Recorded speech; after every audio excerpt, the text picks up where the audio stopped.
Welcome to the Voices of Valor podcast. We're sitting here today with Josh Heidegger. He's spent more than 15 years in the collegiate athletics environment. He threw javelin at the University of Oregon, strength and conditioning coach at Tulane University, Berkeley University, as well as USC, where he became the director of sports performance. We're super excited to have you. Super excited to have you here. Hey, the pleasure's all mine, Evan and Michael. Excited to chat with you guys today. Yeah, we're not without my co-host Michael Macri. Good to see you, Josh. Always, bring a smile on my face whenever we have a chat. I can do that for you, Michael. Talk to us about some of the fond memories that you've had, not just at USC, but throughout your career, and explain how you got to where you're currently at right now. Yeah, it's a long, winding road. But yeah, fun memories for me are just the people that I got to be around at every stop. So starting way back as a student athlete at, you mentioned Evan, University of Oregon, but even before that at Northwest Nazarene, going from the Division II to Division I, and then, being able to do strength and conditioning at the Division I level, and now kind of back at the Division II level and doing some other things. It's been just a really cool kind of loop and journey to kind of go through, and I've enjoyed the highs and the lows. But again, I think the fun memories and all that to me really boils down to the people, the student athletes at each place, and the different administrators I got to work alongside, different coaching staffs, sports staffs, strength staffs. Those are my fondest memories. Just chopping it up with those people, serving those people, competing, watching them compete. Those are the kind of top of mind memories that kind of jump out to me from all those places. But yeah, just the quick, run through of where I started and where I'm at. Graduated college, had no idea what I was going to do, just wanted to impact young people in a positive way. Loved training, loved sports. My wife, Cami, she's my rock. We got married right out of college. So I think that's today's version of, high school sweethearts, college sweethearts. We were, 23 and had the world by the grip. But yeah, she was a PE teacher, and I love that kind of stuff too. But I knew couldn't have two PE teachers under the same roof. That was going to be a disaster. So yeah, I tried to kind of do what I needed to do to get into strength and conditioning at any level. Started with high school, just first year out of college, coaching high school football, coaching high school track. Jimmy Radcliffe was my strength coach at Oregon, and a lot of people know him. Legend. He's a big name in our industry, but he still gave me some of the best advice I've ever been given when it comes to how to get into this profession and do well at it. He basically just said, you need to start coaching. Start coaching any level, any sport. Doesn't have to be in the weight room. He's hired plenty of people with big degrees and big resumes, but come to find out they couldn't coach their way out of a paper bag. His words, not mine. So yeah, I just started coaching high school football and high school track that year, studying for my CSCS, and applying for internships, at the collegiate level for strength and conditioning.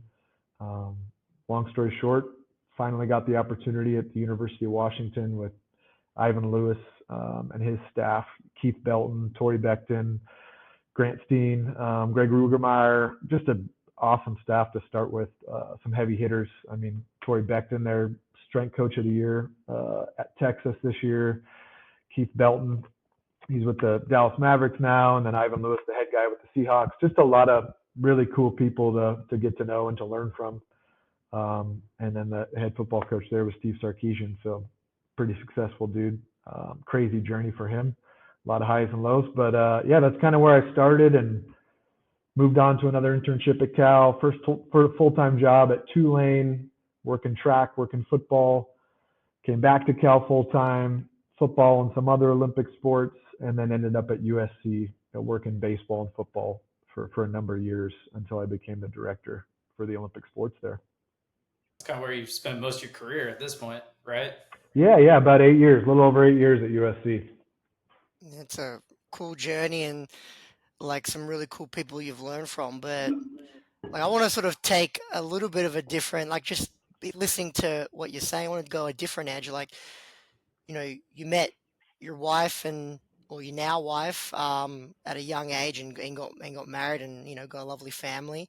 So everyone knows that like strength and conditioning is not the easiest industry, right? And it puts a lot of sacrifice. So you know, for those that are young out there that are maybe in your situation, talk about like what your wife had to go through, or your girlfriend at the time, now wife, had to go through while you're working your 14, 16-hour days, and how she was able to support you and what she did to help you not bring your work home. Because I think it's an avenue where like people are missing, you know what I mean? Like, we put our heart and soul into this industry and it doesn't give a lot back at times. Sometimes it does, but like you don't really look at when you go home to your wife and kids and whatnot, what that does. Like talk a bit about that. Yeah, that's a good way to put it, Michael. We're in the service industry, so a lot of what we do is serving others, and sometimes you can forget to fill your own cup up. So yeah, that's a really good topic to discuss, Michael. And I feel like a lot of young people need to hear the reality of what our industry takes to succeed in and to thrive in, but also the impact that it can have on your family life or your social life or whatever is important to you outside of work. So I guess I will start with having a great partner, and choosing a great partner is, in my opinion, one of the best slash most important things you'll ever do in life. Who you get saddled up with or choose to get saddled up with as a spouse, I think really can dictate what you're able to do in your career, what careers you're able to chase after. So I think it really does start even before getting into an industry, making sure that your partner in crime is someone that is going to help you chase your dreams and help you on the hard days. So I was very, very fortunate and blessed to marry my wife, and she's been nothing but supportive and constructive, and honest at times when I need to hear that as well. So yeah, it starts with kind of that for me. I would not have done what I've done the last 10 plus years in our industry if I didn't have a supportive spouse. So she is awesome. She's a rock. She's struggled with it. So if there's any wives or husbands out there or significant others that are hearing this and you're struggling with what your spouse does and how hard it is and how much time it involves being away from you, just know that you're not alone. Coaches, they call it the coach's widow for a reason.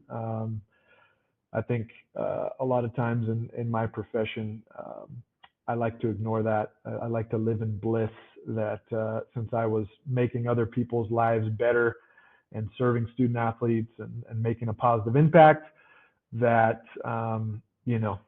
it outweighed what I wasn't able to give at home, or the time that I wasn't able to be around, the freedom to go travel, and just different things that I think, looking back now and reflecting, I kind of just took for granted and was okay with not doing those things. And sometimes your significant other has a different idea. So yeah, I guess I'll pause there, Michael, and if you want to interject a question. But I was more gonna say like, do you think from being pretty much all your career in college, do you think like you can be a successful strength coach and still have a good work-life balance, or do you think it's too hard to do that? Like, what are your thoughts there?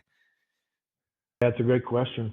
I think 100%, 100% you can be a successful anything. It's all about having boundaries. It's all Mm, about prioritizing what's important to you, making sure that you're intentful and present for your people at home, for the time you spend at work. Um, I know me and Coach Wiley, the football strength coach at USC, we had many discussions where he would say, "Man, people just don't use their time wisely in this profession.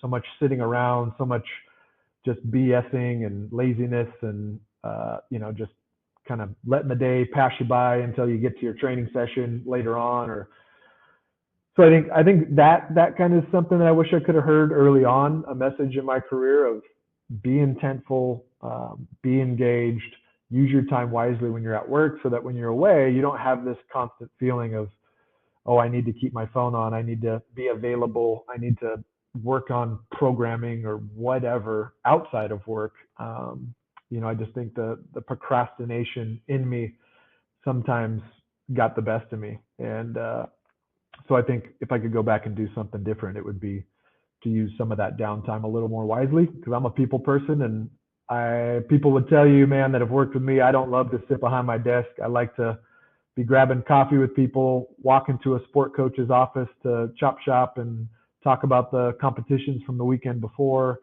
engage an administrator about how we can get better and where we're going and how their family's doing.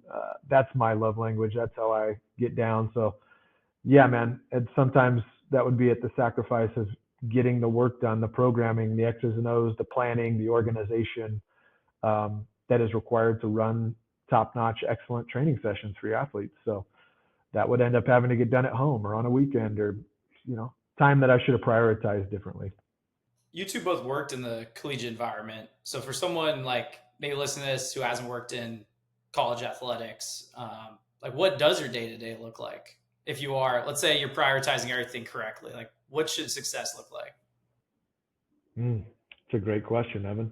I think it really depends. I mean, college, as Michael can attest to, it's like so variable depending on the Oh university yeah. you're at, who your boss is, the culture and kind of climate of whatever strength and conditioning staff you're a part of. So that's your main kind of culture, but then you've got subcultures depending on the sport coaches you work for and service. Because we're in the service industry, man. I think the best strength coaches are, huge when it comes to servant leadership. They're very unselfish. They're super hardworking. They're, excellent communicators and connectors. But I think the day-to-day can look it's really hard for me to quantify what a typical day-to-day is.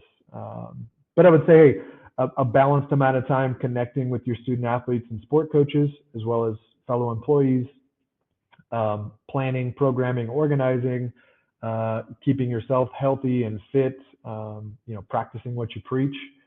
And then, if you got any extra time, you got professional development you can always be doing, whether that's networking and calling other professionals in the field, whether that's online stuff, whether that's books, whether that's podcasts, whether that's talking to people like yourselves.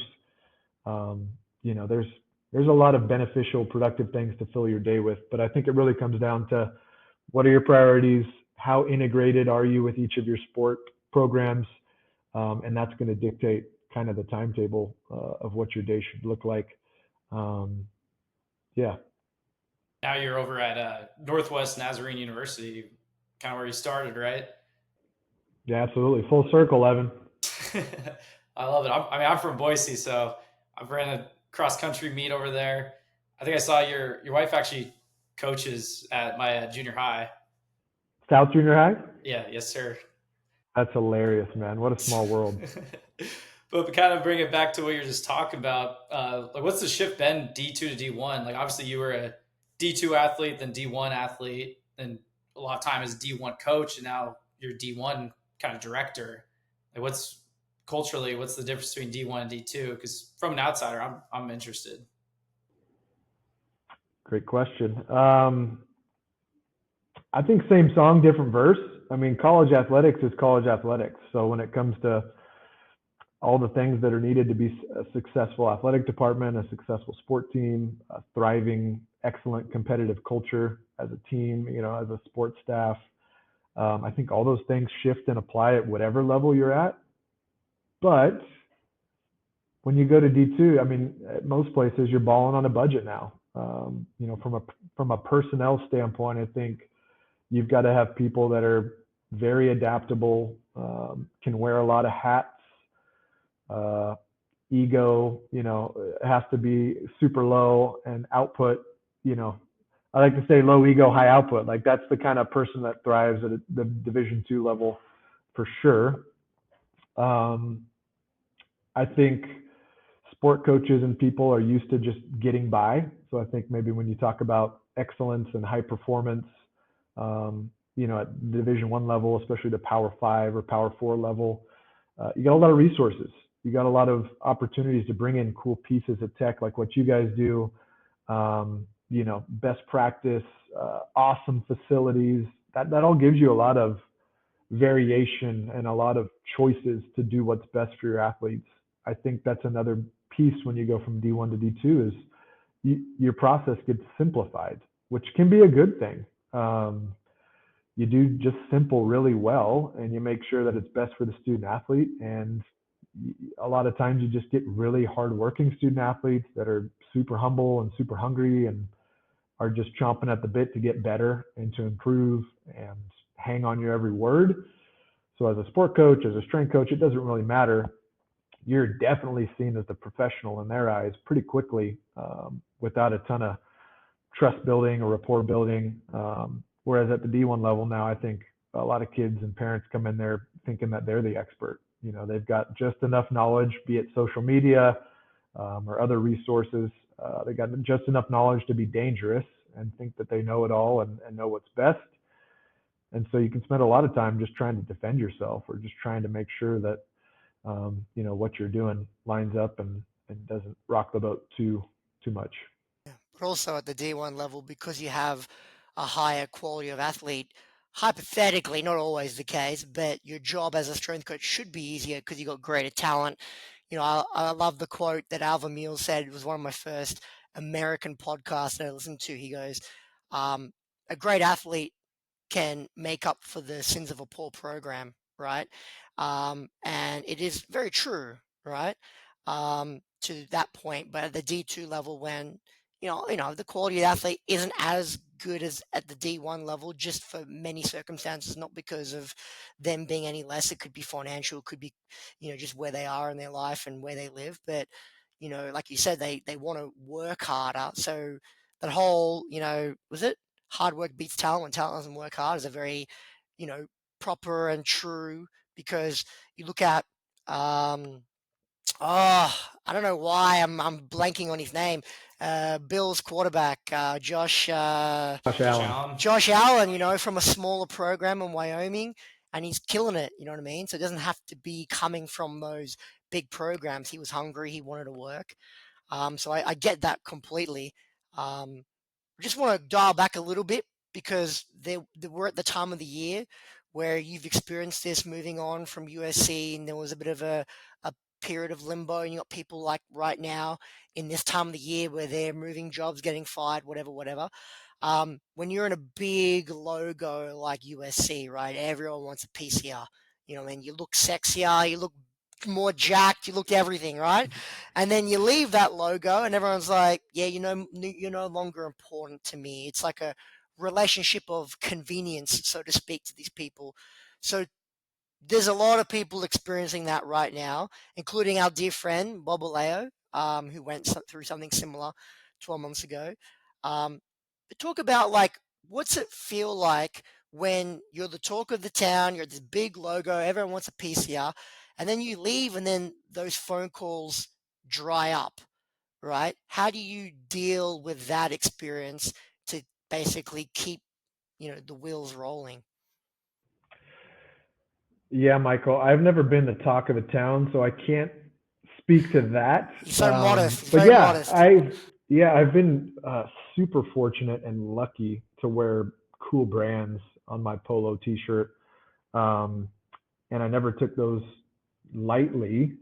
But I also really, no matter what brand was on my T-shirt, focused on building authentic relationships within my network, within my peer groups, with my student athletes, with my administrators. I think to me that's what it comes back to, because when you talk about those things, about transitioning, about getting fired, about having to find a new job, going from a big time blue blood college program brand to a nobody, know nothing, unknown kind of brand. I think what you're kind of getting at is identity.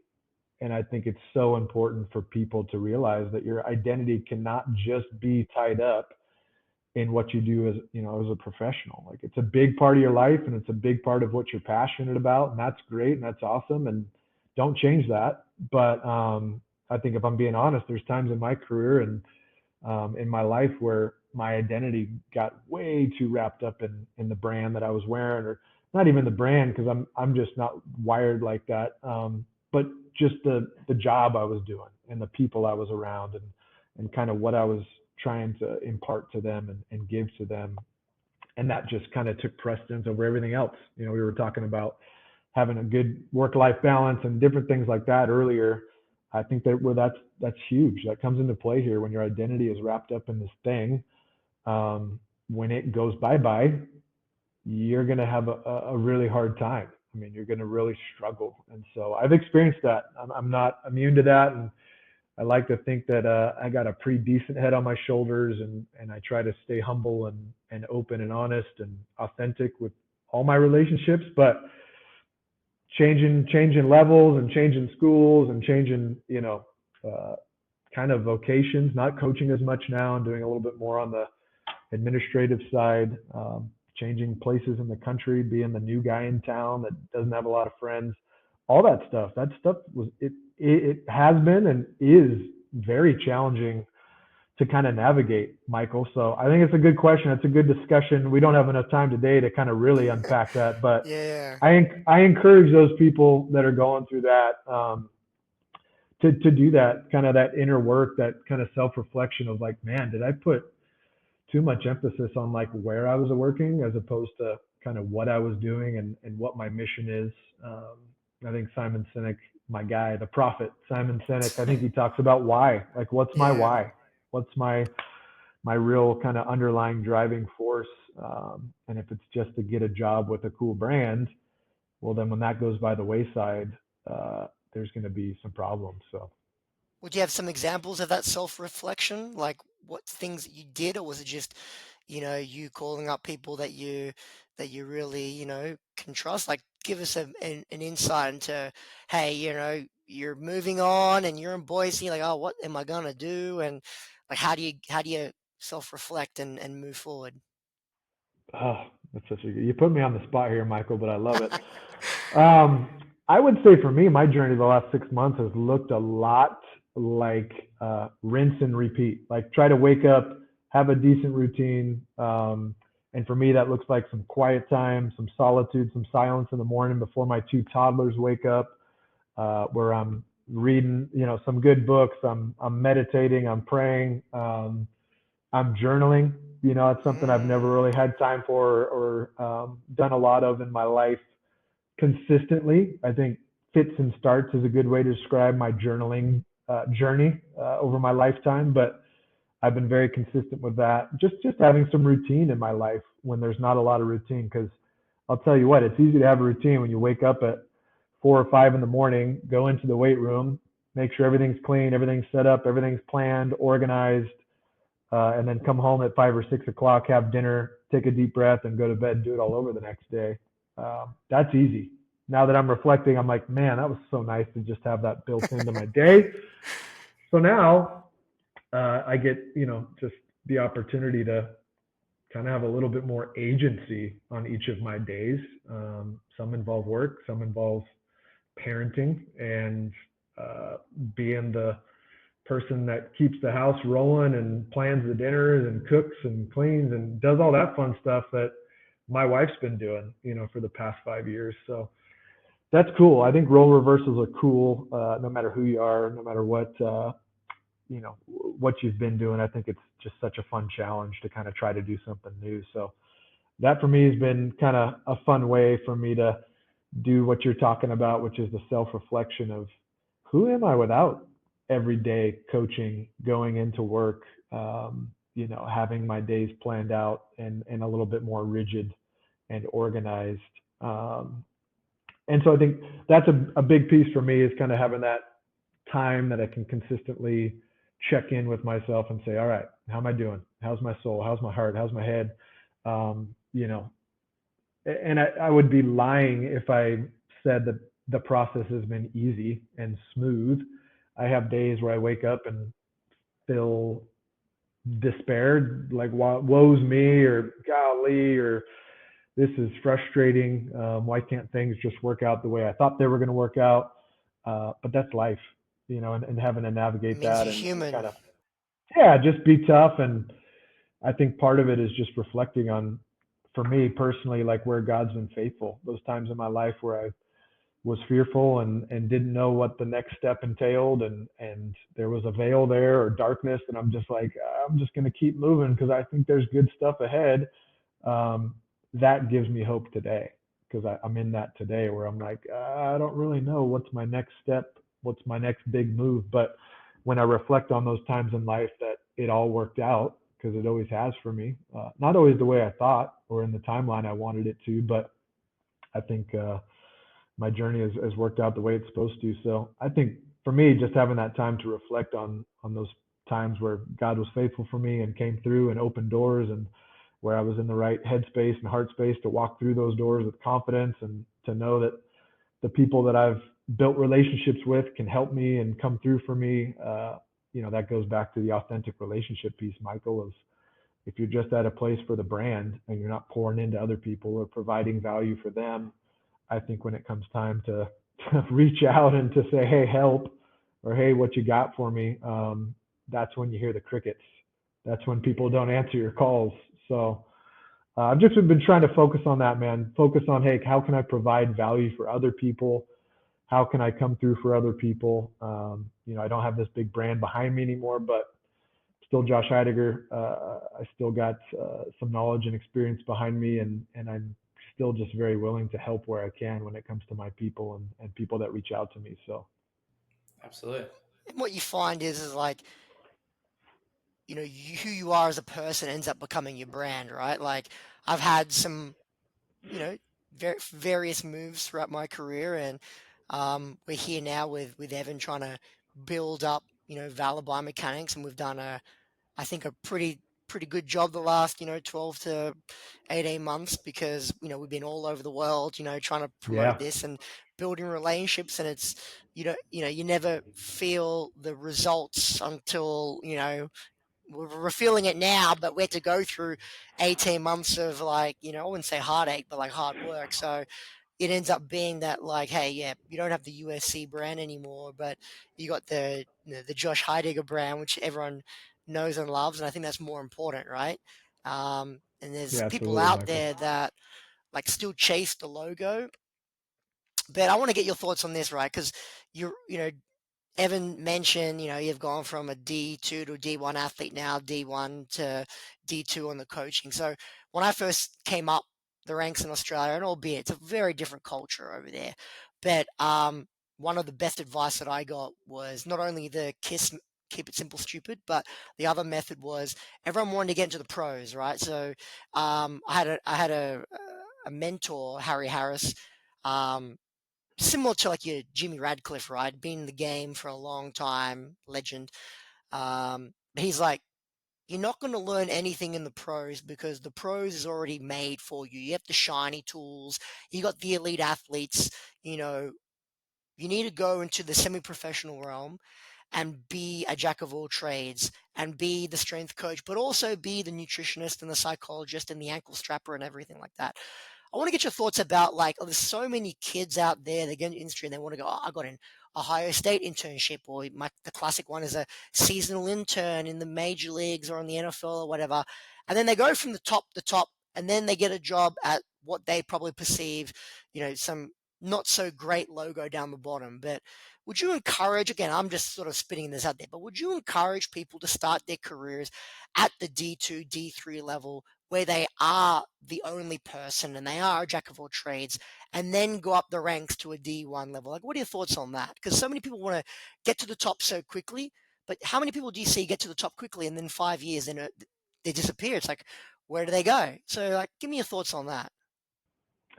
Yeah, that's an interesting one, Michael, because I do think at the lower levels, you do, like you said, get to be a jack of all trades. You really have to be a Swiss Army knife, for lack of a better term.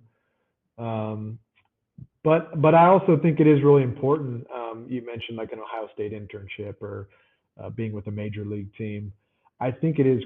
I really do like the apprenticeship model, For a lot of industries, but especially for ours, like I think it really is important to learn um, good processes and implement good systems and see those work and see people, that are 5, 10 years down the road from where you want to be, doing what you want to do well, no matter what level they're at. So I don't think that's dictated by level. I think the most important part of being young in our profession is getting as quickly as you can around people that are doing performance well. Now, how to quantify that, how to establish who's doing it well, I mean, good luck. Hopefully you can be around some good authentic message boards or discords, or there's tons of resources out there that can hopefully steer you in the right direction towards what professionals are doing it well. But I think for me, I didn't have some fancy degree. I didn't come from some strength and conditioning master's program. Springfield College comes to mind. Amazing. How cool for people that come out of that system to feel that confidence and have that experience. Someone that jumps out to me is Kelly Dormandy, just someone that is just so comfortable and confident with organizing, programming, implementation, connecting with their athletes, like just does it all well, and got to start her career and the foundation of it from kind of that Springfield College model.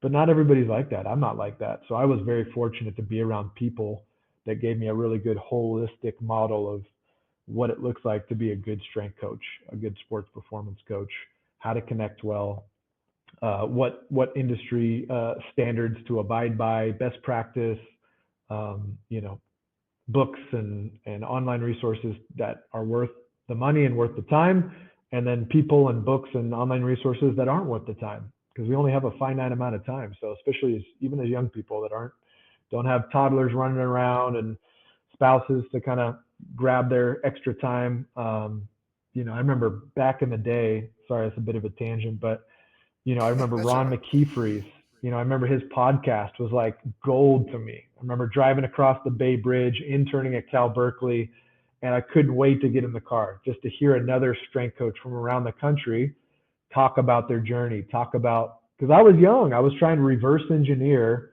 where these people were and how best to get there. Someone Smart.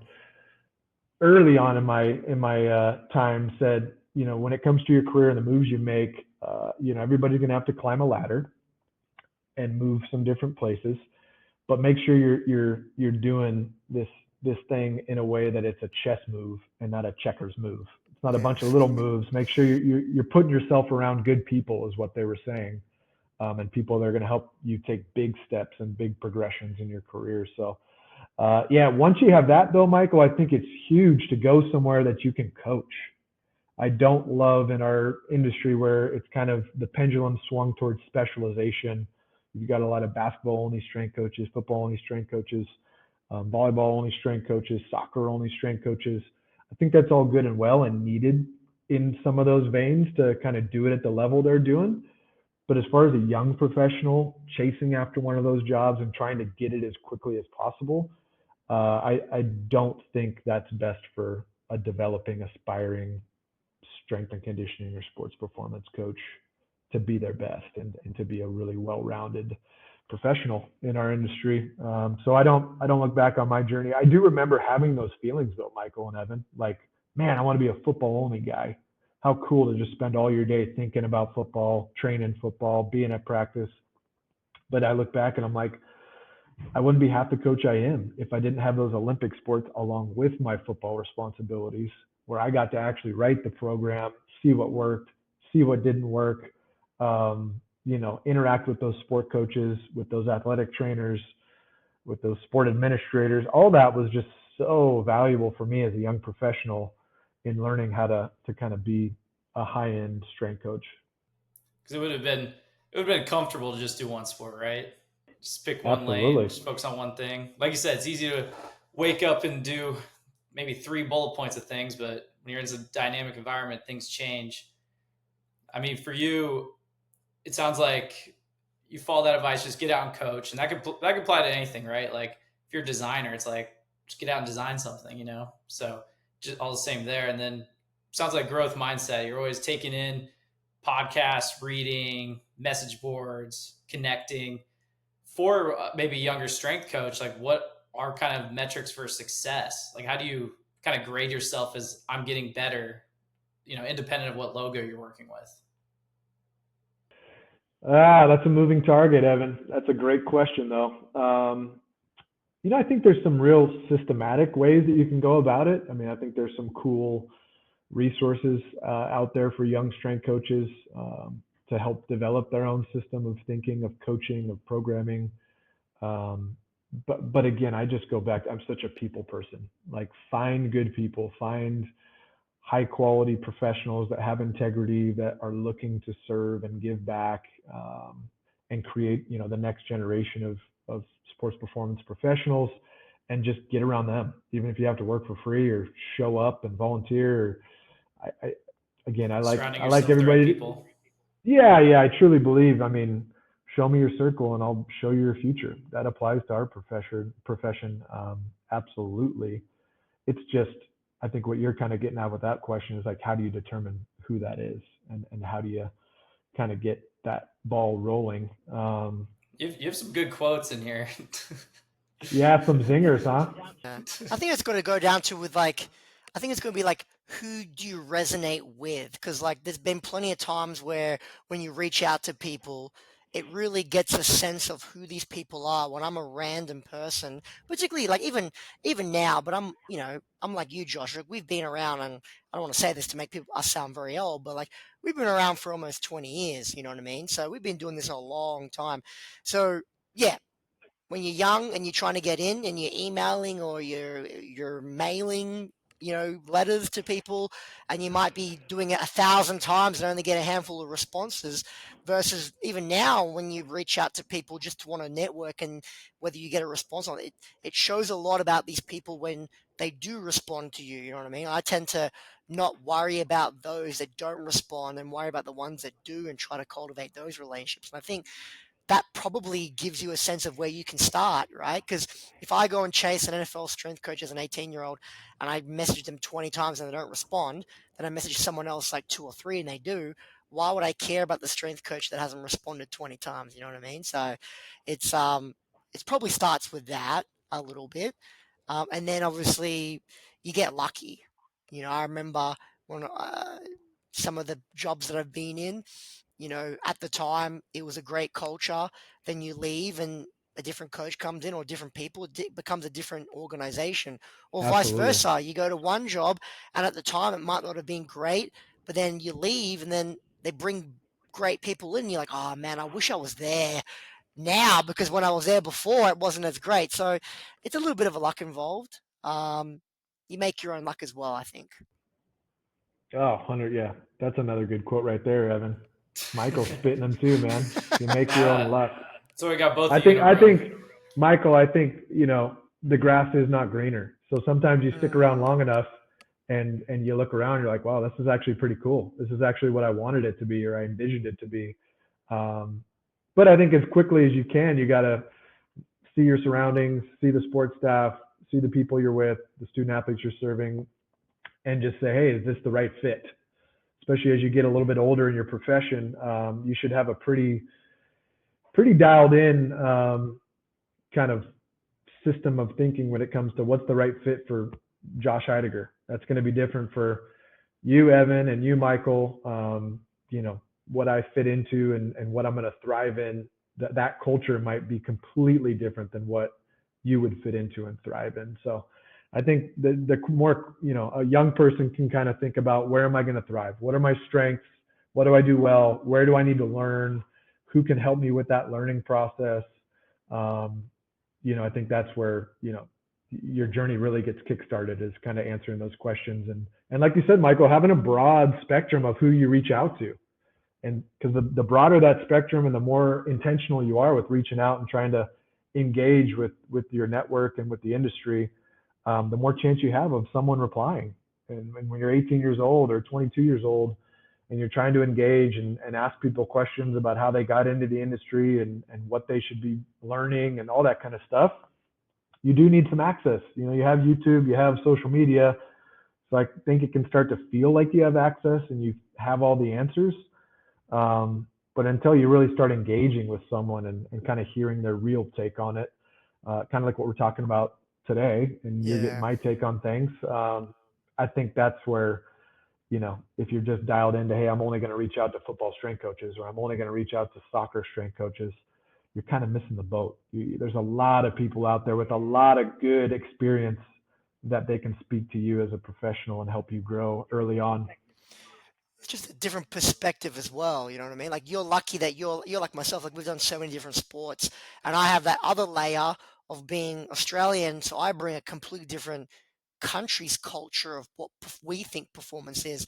Now America is completely different to Australia, but I've now been able to mold the two together because there are some really great things we do in Australia, and there's some really great things that happen in America. But I can't be an Australian strength coach, sports science in America because I'll fail. And I can't be an American strength coach, sports science in Australia because I will fail. You have to adapt to the culture, and you can't become institutionalized of the way of thinking. So, for example, you go to USC, you're there for almost 10 years. If you just dial into the USC way, you may not be successful because, like you said, there are hundreds of other schools out there that are doing other different things, that you might be able to learn from them, or you might be able to learn from other sports. So you become this really one of one in how you learn and how you do things, right? I think that can be quite powerful. But just quickly, because I'm not sure how much time we have left, but like we're in this tech age, right? Obviously, we're a tech company now. And when I first came into industry, much like yourself, tech was very few and far between. And now, every man and his dog has a tech company, and you go to these, the vendor halls of the CSCCA or the CS or the NSCA, and there's like all sorts of fancy tools, and you're like, I'm sport for choice. And the cool aspect of this is that we're doing some work in Brazil with a really cool company out there, and they like to utilize our IMU units, and they are fascinated with it for various amounts of reasons, whether it be the live biofeedback or just the fact that they can put something on. Because down there, that culture is you wear a unit, it looks great. Over here in the States, it's not as sexy, they want to utilize our camera system, right? But we're sport for choice here. So bring that to a strength coach who has no experience with tech, and now they're like, okay, you got to use vowed force plates, or you got to use catapult GPS, or you got to use this heart rate monitor and that Bluetooth monitor, and now you got the biomechanic stuff. Like, talk to us about that evolution, and also, might as well, I'd be remiss to say, how something like us could potentially help young strength coaches learn better about the body and their athletes. Whew. Great question, Michael. I think when it comes to sports tech, and depending on the coach, it's so environment specific, and it's not a one size fits all. I know sports tech is trying to be everything to everyone. They do certain things really well, but they try to look at the market and say, hey, how can we engage with each of these levels? The D1 sports, the D2 sports, the high school sports, the different sports within each of those levels, professional sports. But I think it really does depend, because you see everybody at each of those levels using tech more and more, like you said, but are they using it well? And are they using it to inform their decision-making process, to help athletic development, to drive and move that needle? One of the smartest cats I know, he happens to be an Aussie as well, Michael. I won't hold it against you, but Danny Van Dyke always said, like, are the decisions you're making, the programs you're writing, the tech you're using, are they helping you move the needle at all for your kids? Because to think that you're going to do this with a piece of tech, with a program you write, that's not how the body works. That's not how training ages work, how athletic development works. It just takes a long time, and sometimes we don't even get these kids for a long time. So it really comes back to what he said to me, which is, are you moving the needle? Are you moving it even just a little bit for your kids, for your athletes, for your sport programs, for your teams? I think if a piece of tech can help you move the needle a little bit in a positive way, be that informative feedback, be that actionable feedback, be that helping you organize a system better, implement your programming in a more efficient flow. You tell me. I mean, fill in the blank as far as there's so many different ways that sports tech can help. It's just, I think it goes back to what I would tell and what I do tell every young professional is like, do a needs analysis. Look at your program, look at where you're, maybe deficient as a programmer or as a coach. Where can tech help? Where can tech help you move the needle a little bit? Um, I've had some great pieces of tech that really helped me do cool things, and I've also had great pieces of tech that just made me feel cool and just made me feel like I was doing a bunch of really cool things for my athletes. So, um, I'm not going to tell you which ones those are, but I think that's where, to me, it comes into like forming authentic relationships with vendors, with sports tech companies, with gentlemen like yourselves, so that you can really get to the brass tacks of, does this fit for my team, for my staff, for our resource bandwidth, for our budget? Does it fit right now? Might it fit better a year from now when we're a little bit more down the road on kind of creating a system that works for us? I think that for me maybe is kind of how I'd answer that question, No, Michael. yeah. But I think it's beautiful. I think it's awesome, how far we've come when it comes to tech and the feedback it can give us, and the kind of the buy-in it can help drive from our athletes. I think you just got to be careful with not relying on it. It's never going to be able to do your job as a coach. You're always going to have to use your eyes and hear tone of voice and look at body language and get that kind of feedback to help inform your decisions. But if it can organize it better, if it can help you implement a stronger program, do best practice a little bit more engaging, yeah, I think that's a good thing. Without ruffling too many feathers, what like category of product do you think is like the most overrated in the industry? I wouldn't even put a category out there, Evan. I would just say anything that just helps you collect data without that middle ground of interpreting it and then applying it.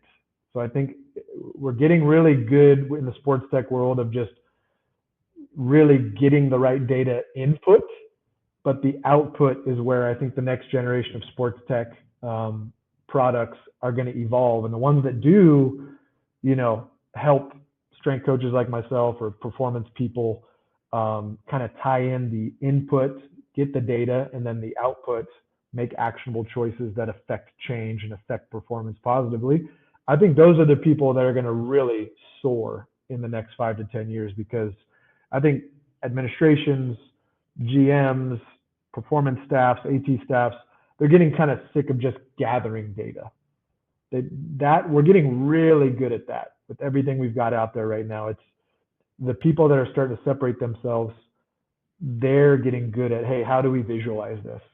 How do we not just organize it, but how do we shoot something back to you and maybe put some spark into your brain of how you could action that piece of data or that trend that we're seeing, which I think is some things that you guys are working on, which is Mm. cool. Yeah, because then it just becomes collecting data for the sake of it. It's like, well, it's all great. Like my biggest whole thing is like when a sports scientist or a strength coach says to me, yeah, well, not to me, but to a coach, like, oh yeah, coach, we can't do this today because, we flagged yesterday. And it's like, what does it even mean? A red flag. It's like contextualize it. You know what I mean? Like it's great to have it, but it's like, well, what does it mean in the context of my sport or my environment, right? I always say to people, like, Absolutely. whether it be at Baylor or whether it be, with the South Sydney Rabbitohs and the NRL that I was with, like every single season is a different environment because you don't have the exact same squad or roster, or you don't have the exact same coaches, or even if you did and you had exactly the same, you've developed them an extra year. So what you did last year, you can't do the same. So it's being able to basically say, okay, I've collected this information. This is telling me something that was okay a year ago. How do I advance it to what's relevant to me now? And then tell me what it means, because we are in a very complicated facet of the industry when we talk about biomechanics, right? You can spit out thousands and thousands of data points, and you can get bogged down in the minutia, if you will. But it's like, how do you take that and present it to, Joe Blow strength coach who is interested in it but doesn't really care for the actual depth? Just tell me what I can do with it. You know what I mean? So, Spot on, yeah, Michael. I feel like you're spot on with that with the tech piece. Has there been a thought in your mind as to what the next potential evolution of strength and conditioning could be? I might be the wrong person to ask about that, Michael. I don't spend a lot of time theorizing about where the industry is going. I do see with all the technology in the world, I Let's talk won't about even the just narrow. NIL then. Like, if you add NIL to it Okay. in the collegiate setting, what about that? Like, where do you see strength and conditioning going with, like, the NIL perspective? Because, when you got into college all those years ago, it's very different to what it is now. So, like, where do you see that going? I see a huge need for professionals that can, I would call it like social agility. So people that can adapt to new settings and new student athletes super quickly.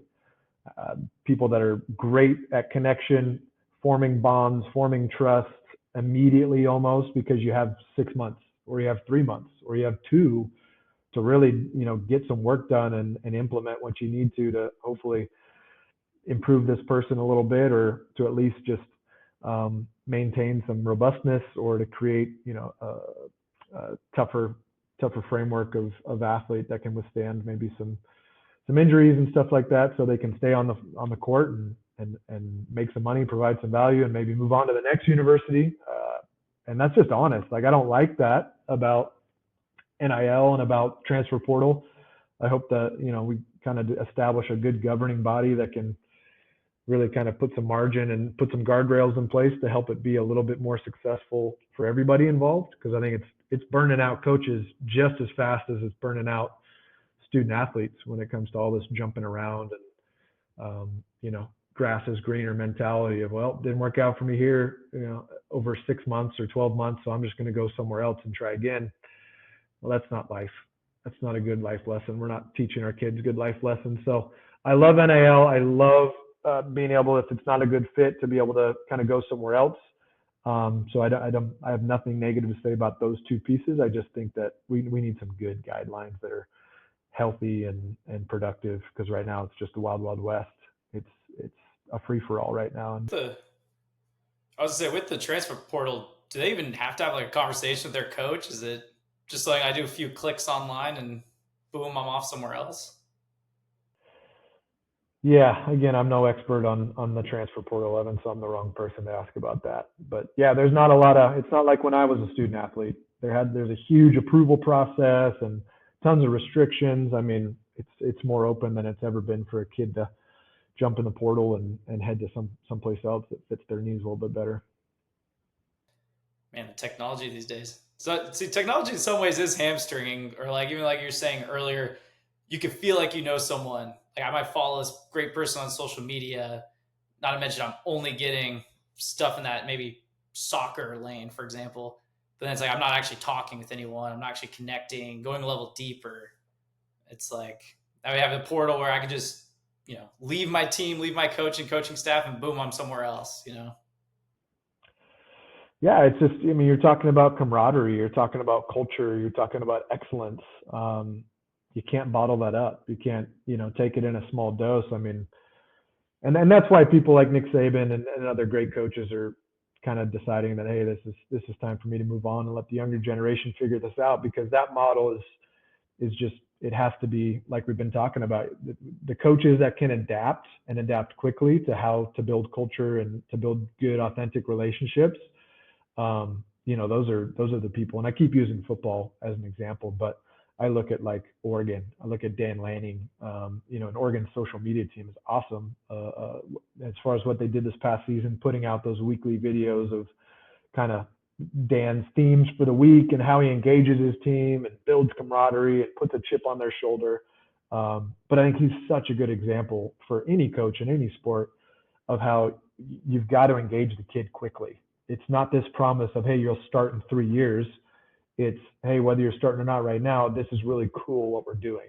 This is really unique. This is really fun, and here's how we can provide you some value while you wait and develop. And so I think it's going to be the people that really succeed in this culture of transfer and NIL. They figure out, hey, how do we provide enough value? How do we create a cool, fun, engaging atmosphere? And then how do we keep a little bit of freedom so that this kid doesn't feel like he's totally hemmed in and kind of chained to our university? What's that balance look like? I don't know, Evan. I have no idea. But I know some people are starting to do it really well, and those teams are, kind of spiking and enjoying some success.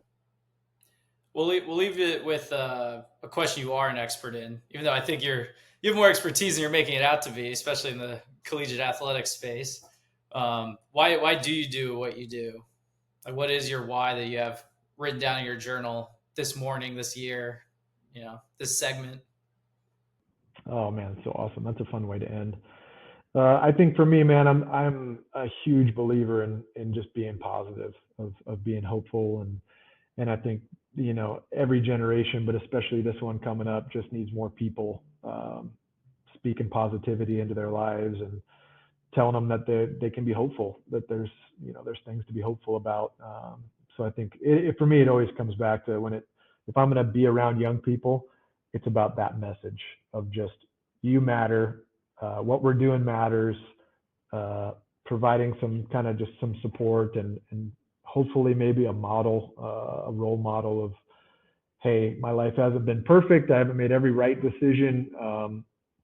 Here's some stories of the wrong decisions I've made, and hopefully you can learn from those. But when you end up making your own wrong decisions, just know that I'm here for you, and I'm on this journey with you. And then challenging people. I think we're in the society and cultural moment where we really elevate this. Everybody has their own truth, and there's nothing real and there's nothing tangible, and everybody can make their own rules. That's good and great, and if you subscribe to that, okay. But I think there really are some awesome people in history and that I've seen that have done it really well, and some things that we can glean from their walks and their journeys, and kind of provide a framework for our young people to come up in and be successful when it comes to dealing with failure and dealing with people that believe different things than you, all that kind of stuff. So that's a long-winded answer of what my why is, Evan, but really just, it continues to be, hey, the people that I'm around, love them on purpose, be intentional with the relationships I'm blessed to be a part of, and then make sure that when I leave their presence, they got a smile on their face, not a frown. I think that's an amazing answer. That's enough for all the kids out there to apply to go to NNU in Nampa, Idaho. Hey, come on over, man. We'll have a good time chasing greatness. Well, no, awesome, man. I appreciate you coming on the podcast, and yeah, let's do another one of these. Yeah, appreciate the conversation, guys. That was a blast. Thanks for having me on. Thanks, Josh. Appreciate you.